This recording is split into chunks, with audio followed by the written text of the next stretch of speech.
Hola, hoy les vamos a presentar nuestro proyecto del segundo departamental de la materia de métodos numéricos. El nombre del profesor es Lenin Ramírez. Somos el equipo 3, que está conformado por Cuevas Moreno, Christopher Aníbal, García Martínez, Jairo Yosimar y Ramírez Alegado, Raúl Alejandro. El tema es transferencia de calor y el enunciado es el siguiente. El calor por conducción en un tubo de aluminio aislado de la parte exterior está determinado por la ley de enfriamiento de Newton. Delta T entre dx es igual a menos q sobre kt, donde delta T es la variación de temperatura de la superficie interna del tubo, dx es el grosor del tubo y q es el flujo de calor y kt es el coeficiente de transferencia de calor.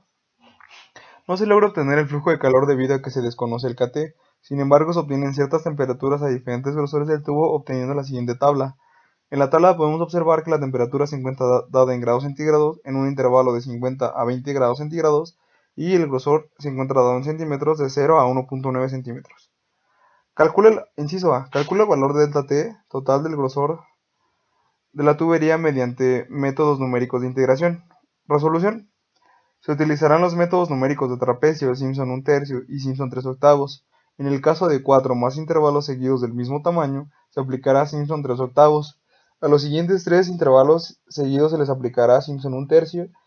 Al intervalo 6 y 7 se le aplicará el método de trapecio y a los datos 7 y 8 también se les aplicará el método del trapecio.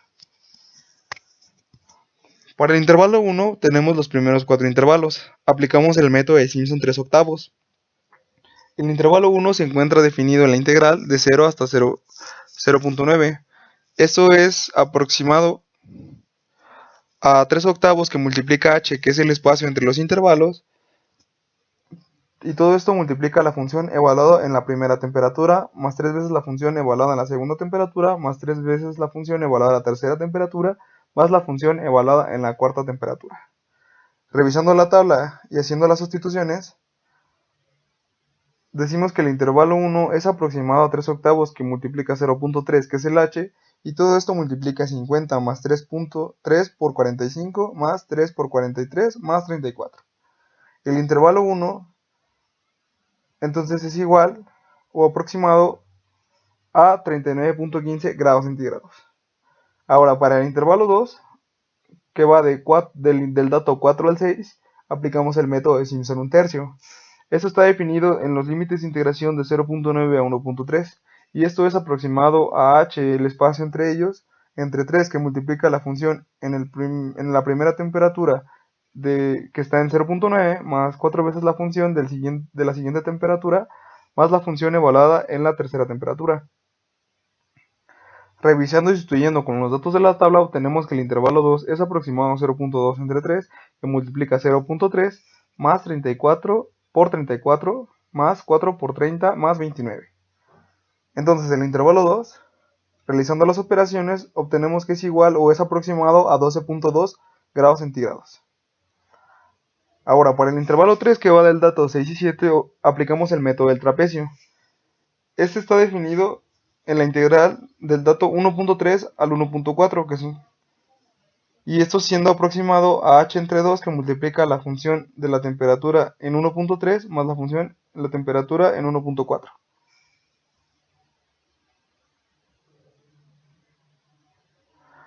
Ahora, revisando los datos de la tabla, realizamos la sustitución y obtenemos que el intervalo 3 es aproximado a 0.1 dividido entre 2, que multiplica 29 más 26. Entonces, realizando la operación, el intervalo 3 tiene un valor de 2.75 grados centígrados. Finalmente, para el intervalo 4, que es el dato 7 y 8, aplicamos el método del trapecio. Este está definido del dato 1.4 hasta el dato 1.9, que son los últimos dos. Esto es aproximado al espacio entre ellos, dividido entre 2, que multiplica a la función evaluada en la temperatura en 1.4 más la función evaluada en la temperatura en 1.9. Revisando y sustituyendo los datos de la tabla, obtenemos que el intervalo 4 es aproximado a 0.5 entre 2, que multiplica 26 más 20. Finalmente, el intervalo 4 tiene un tamaño o un valor de 11.15 grados centígrados. Ahora, calculando el valor total de la integración y por lo tanto el valor de delta t, realizamos el código en R, donde delta t1 es el intervalo 1, delta t2 es el intervalo 2, delta t3 el intervalo 3 y delta t4 el intervalo 4. Delta t1 es igual a las sustituciones planteadas en el intervalo 1, delta T2 es igual a la sustitución planteada en el intervalo 2, y así sucesivamente. Finalmente, para obtener el delta T total, realizamos la suma de cada uno de los intervalos o los diferenciales de T, donde delta T total es igual a delta T1 más delta T2 más delta T3 más delta T4, o el delta T es igual al intervalo 1 más el intervalo 2 más el intervalo 3 más el intervalo 4. Realizamos la corrida del código y obtenemos que el intervalo 1 es similar al intervalo 1 planteado mediante método de integración, donde se presenta un valor de 39.15.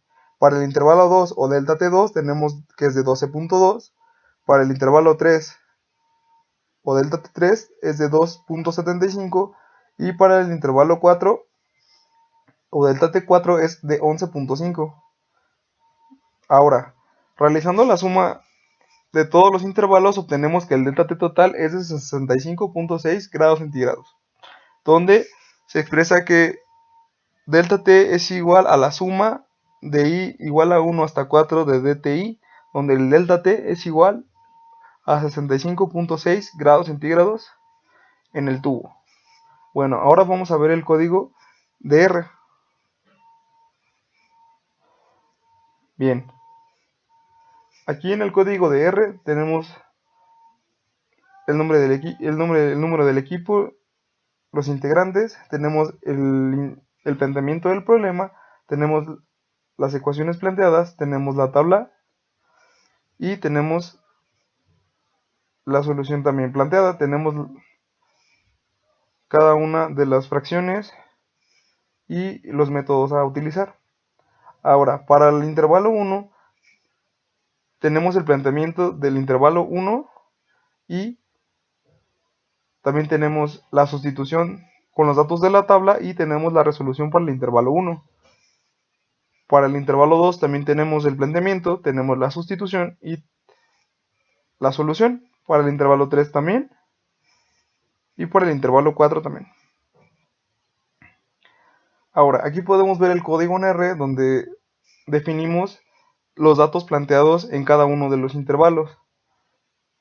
Aquí se pueden ver las operaciones realizadas y finalmente se puede ver la suma de todos los intervalos para obtener el diferencial de temperatura total del tubo.